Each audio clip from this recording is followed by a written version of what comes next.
Hello and welcome to Finextra TV. I'm Hannah Wallace and we're speaking in the lead up to Singapore FinTech Festival. With me now in our virtual studio is Deborah Young, CEO of the RegTech Association. So Deborah, thank you very much for joining us today.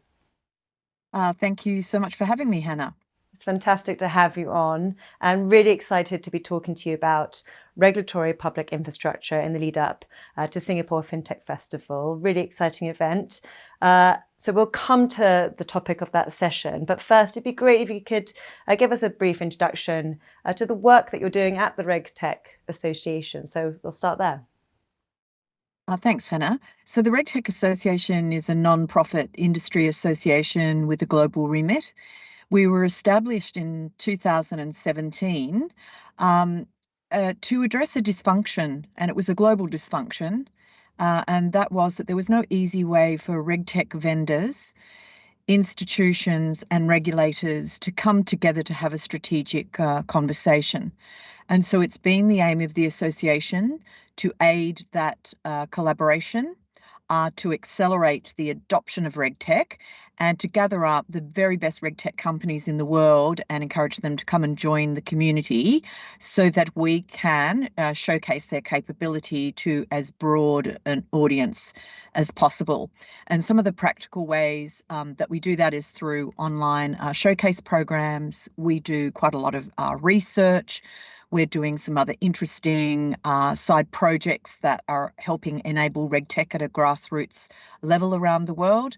And I'm currently talking to you today from New York City, where we're running a whole series of events under our Accelerate RegTech Global program. Fantastic. You got your hands full there, and it puts you in a great position then to also give us a bit of an update on RegTech. So tell us where are we with global adoption then?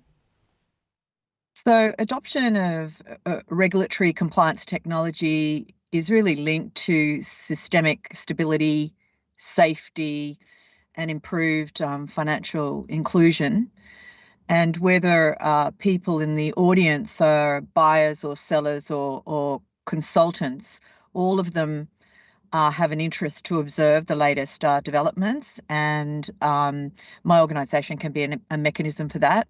But there's no doubt that RegTech and SupTech have a very big role to play in digital transformation of the financial ecosystem.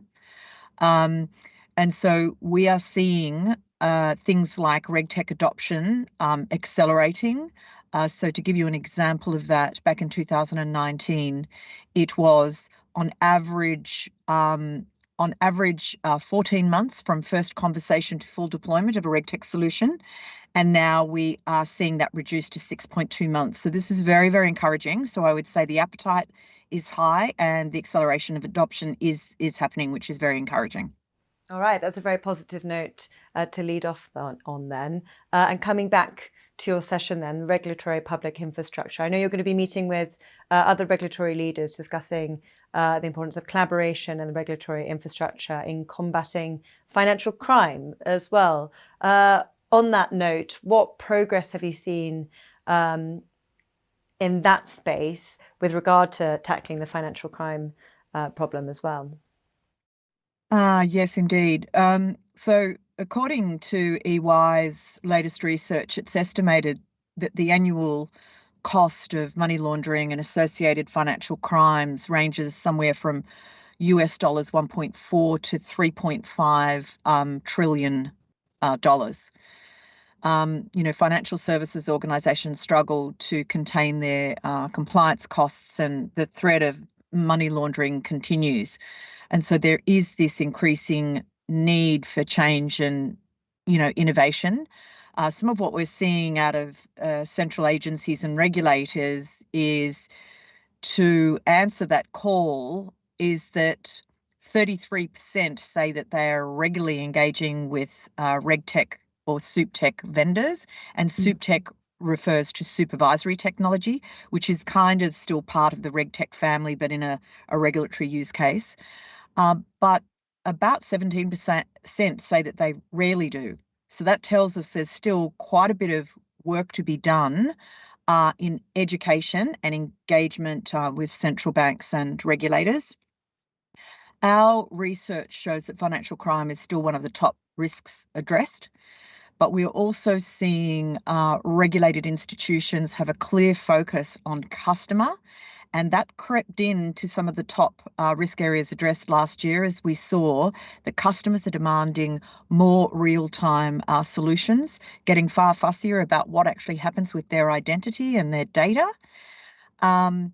And of course, the benefits of great RegTech to the whole ecosystem is bringing this productivity and efficiency and the lowering of costs and elevated levels of compliance. And, we say that if you put great tools into the hands of regulators and institutions, you'll actually enable the people that actually work in those two segments to do a better job, to increase that systemic stability, to be able to focus and highlight the risks around financial crime and many other risks earlier, and make better decisions for your business and your stakeholders.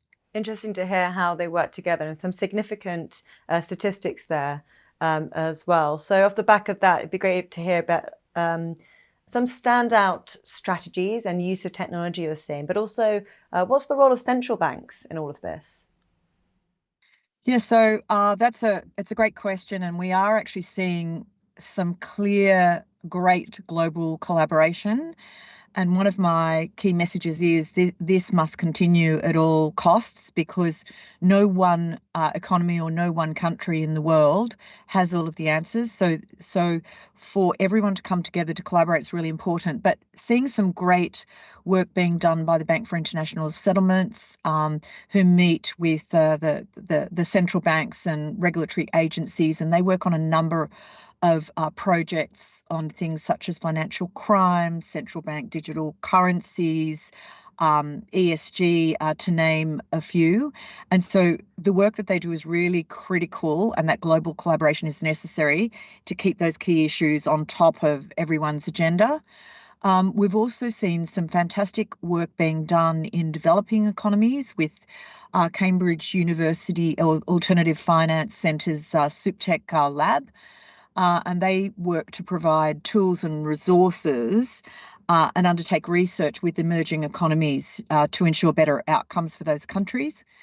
And then furthermore, the Global Financial Innovation Network is a community of global regulators, about 80, I understand, who meet regularly to discuss issues and to run cross-border trials to enable technology to play its role on a more global basis.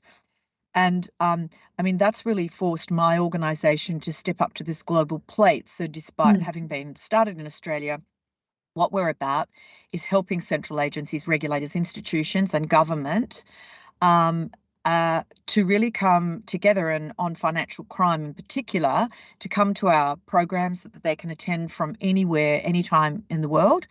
And we'll showcase financial crime programs as an example to that cohort.